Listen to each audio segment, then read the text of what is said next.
दोस्तों, एक समय था जब हमारी इस धरती पर जिस तरह हम मनुष्य राज कर रहे हैं उस तरह डायनासोर राज किया करते थे। बड़े बड़े विशालकाय और खतरनाक डायनासोर इस धरती के आंचल में बसे थे। इसी धरती की हवा में इन डायनासोर ने सांस ली, इसी धरती का पानी पिया और इसी धरती का खाया। लेकिन अफसोस, एक भयानक घड़ी इनका अस्तित्व ही ले गई। जी हाँ, एक ऐसी आपदा जो लाखों करोड़ों साल में एक बार होती है।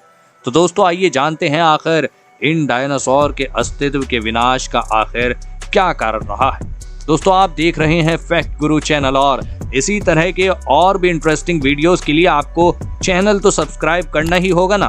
बाजू वाले बेल आइकॉन को जरूर दबा दीजिएगा ताकि आप कोई भी अपडेट मिस ना करें। तो आइए शुरू करते हैं। दोस्तों, डायनासोर के विनाश के बारे में जानने से पहले इनके अस्तित्व के बारे में थोड़ा सा जान लीजिए। दरअसल डायनासोर का जन्म आज से करोड़ों साल पहले हुआ था, लेकिन उस समय धरती पर इंसानों का नाम और निशान तक नहीं था।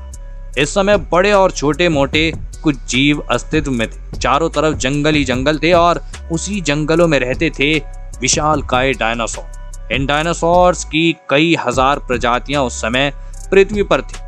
इसमें से कुछ शाकाहारी थे तो कुछ मांसाहारी, और कुछ डायनासोर शांत स्वभाव के थे। वहीं कुछ डायनासोर बहुत ही खतरनाक और हिंसक थे। यह सब उस समय के सबसे सफल जीव थे। इन डायनासोर ने करीब 14 करोड़ सालों तक इस धरती पर राज किया। अब ये सवाल लाजमी है कि जब ये डायनासोर इतने ताकतवर और विशालकाय थे तो इनका विनाश कैसे हो गया। अचानक ऐसा क्या हुआ कि एक डायनासोर भी इस धरती पर नहीं बचा। दोस्तों, इसे जानने के लिए हमें करोड़ों साल पीछे जाना होगा और डायनासोर के अंतिम दिनों के बारे में देखना होगा। जी हाँ, आइए आपको ले चलते हैं आज से 65 मिलियन साल यानी 6 करोड़ 50 लाख साल पीछे। और दिनों की तरह ही यह भी एकदम सामान्य दिन था। चारों ओर सूरज की रोशनी बिखरी हुई थी, मौसम सुहाना और ठंडी हवाएं थी, समुद्र में लहरें शांत थीं और डायनासोर के चिल्लाने और चीखने की आवाजें थी।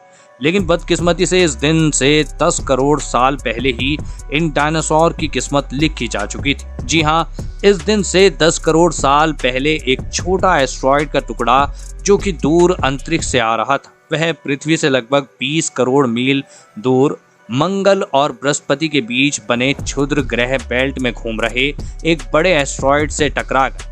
इस टकराव से उस बड़े एस्ट्रॉयड की दिशा बदल गई और वह क्षुद्र ग्रह बेल्ट से निकलकर सीधे पृथ्वी की ओर 22,000 मील प्रति घंटा की रफ्तार से बढ़ने लगता है। बस यही गलत डायरेक्शन डायनासोर के विनाश की जड़ रही। जब यह एस्ट्रॉयड पृथ्वी से 3,80,000 किलोमीटर की दूरी पर था, तब इससे शायद डायनासोर का अंत ना होता यदि यह एस्ट्रॉयड पृथ्वी के उपग्रह चांद से टकराता। लेकिन वो कहते हैं ना, वही होता है जो नियति को मंजूर होता है। बस इसीलिए यह बड़ा एस्ट्रॉयड चांद के बहुत नजदीक से ही गुजर गया।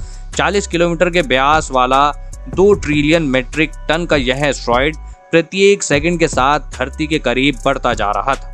जितना यह धरती के निकट आते जा रहा था, उतना ही डायनासोर प्रजाति का अंत निकट आता जा रहा था। यह एस्ट्रॉयड जब पृथ्वी के वातावरण के संपर्क में आया तो इसकी रफ्तार एकाएक 70,000 किलोमीटर प्रति घंटा हो गया।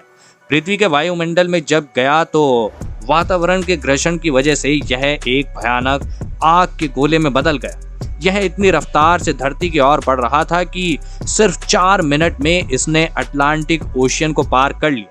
इसकी चमक इतनी ज्यादा थी कि धरती पर टकराने से पहले ही हजारों जीव इस गोले की चमक को देखकर पूरी तरह अंधे हो चुके थे। सभी जीव इस एस्ट्रॉयड को देख नहीं पा रहे थे, लेकिन उसकी भयानक गर्मी को महसूस कर रहे थे।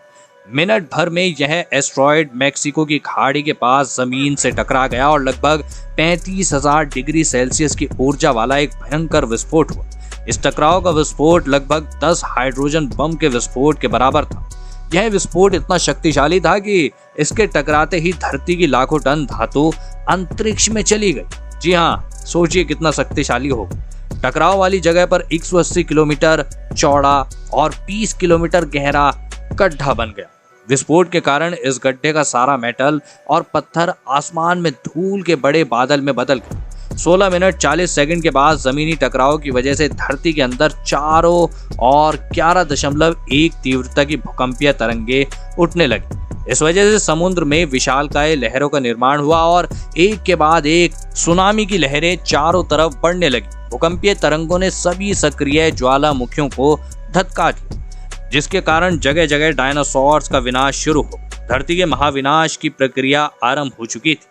इस भयानक विस्फोट में रेडिएशन की मात्रा इतनी बढ़ गई कि इसके 800 किलोमीटर के दायरे में आने वाले सभी जीव जलकर पूरी तरह राख के ढेर में बदल गए थे। इस महाविनाश में उड़ने वाले डायनासोर इन जमीनी खतरों से तो बच निकले थे, लेकिन उनकी भी बदकिस्मती ने उन्हें नहीं बख्शा, क्योंकि विस्फोट की वजह से जो लाखों टन मेटल, पत्थर और धूल जो अंतरिक्ष में गया था, वह ग्रेविटेशनल पुल के कारण ठीक 40 मिनट बाद आग के गोले के रूप में पूरी धरती पर बरसने लगा। जी हाँ दोस्तों, आग की बारिश जो आप सुनते हैं या वीडियोस में देखते हैं, वो हकीकत में होने लगी थी। महाप्रलय की ये तो शुरुआत ही मानो, क्योंकि थोड़े समय में ही धूल का एक बहुत बड़ा तूफान 6000 किलोमीटर प्रति घंटे की रफ्तार से पृथ्वी की दूसरी तरफ मौत लेकर आ रहा था। यह धूल के बादल कई किलोमीटर मोटे थे, जिसकी वजह से धरती पर सूरज की रोशनी का पहुंच पाना भी असंभव हो गया था। गर्म हवाओं का तापमान 100 डिग्री सेल्सियस से ज्यादा हो जाने के कारण धरती पर पेड़ पौधों की सारी आबादी जलकर खाक हो गई। जाहिर सी बात है, जिस तापमान पर पानी उबलता हो वैसा तापमान हवा का हो जाए तो महाविनाश तो होगा ही। विस्फोट के 90 मिनट बाद धरती का तापमान 200 डिग्री सेल्सियस तक बढ़ गया, जिसकी वजह से जो डायनासोर विस्फोट के इलाके से कोसों दूर थे, वह भी इस भयानक गर्मी से बच नहीं पाए। इस महाप्रलय से धरती की कुल 90% प्रजाति पूरी तरह खत्म हो गई थी, और जो 10% जीव धरती पर बच गए थे, उनमें से भी सिर्फ वही जीव जिंदा रह सके जिनका वजन 30 किलोग्राम से कम था।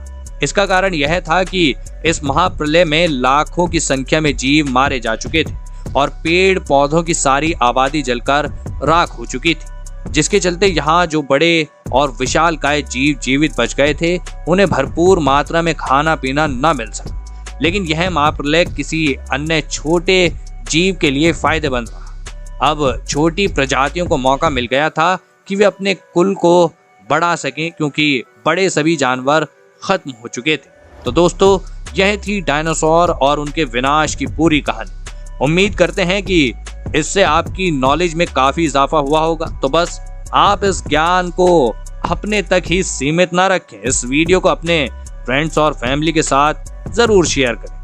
आज के लिए फिलहाल इतना ही, मिलते हैं नेक्स्ट टाइम इसी तरह की वीडियो के साथ। तब तक के लिए धन्यवाद।